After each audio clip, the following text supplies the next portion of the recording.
Assalamualaikum. Ya, anak-anak, hari ini kalian akan belajar mengenai bank sentral. Apa itu bank sentral? Kita lihat dari pengertian terlebih dahulu ya. Bank sentral atau di Indonesia itu adalah Bank Indonesia, merupakan lembaga yang bertanggung jawab untuk mengatur keuangan di suatu negara agar tetap stabil. Jadi, secara garis besar, bank sentral ini adalah lembaga yang mengatur keuangan supaya perekonomian tetap stabil. Maka di sini simbolnya adalah Indonesian Bank atau Bank Indonesia. Kemudian yang berikutnya, bagaimana tujuan pokok? Tujuan pokok bank sentral diatur dalam Undang-Undang Republik Indonesia Nomor 3 Tahun 2004 Pasal 7, yakni mencapai dan memelihara kestabilan nilai rupiah. Kemudian Bank sentral juga memiliki tugas dan wewenang ya, karena tadi bank sentral adalah sama dengan Bank Indonesia tentunya. Yang pertama, tugasnya menetapkan dan melaksanakan kebijakan moneter. Wewenangnya dalam tugas yang pertama ini adalah menjual dan membeli surat berharga pemerintah atau sering disebut sertifikat Bank Indonesia. Kemudian menentukan tingkat diskonto atau sering dikatakan sebagai BI rate, menaikkan atau menurunkan tingkat bunga BI rate ya. Kemudian mengatur cadangan wajib minimum, mengatur kredit. Kemudian yang kedua, tugasnya adalah mengatur dan menjaga kelancaran sistem pembayaran. Maka wewenangnya adalah membuat aturan, standar, dan prosedur dalam peredaran uang.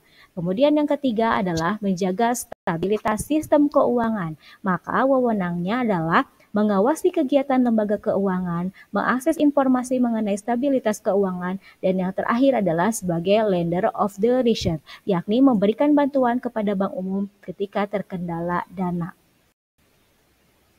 Apa saja peran bank sentral? Itu ada 5. Yang pertama, bank sentral sebagai regulator, yaitu membuat peraturan-peraturan. Kemudian yang kedua, bank sentral sebagai operator, yaitu penyedia jasa layanan. Kemudian yang ketiga, bank sentral sebagai lembaga pemberi izin.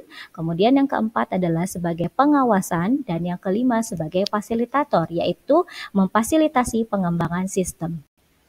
Kemudian, dalam pekerjaannya atau dalam mengatur stabilitasnya, bank sentral memiliki kebijakan moneter, yakni kebijakan moneter ekspansif, kemudian kebijakan moneter kontraktif.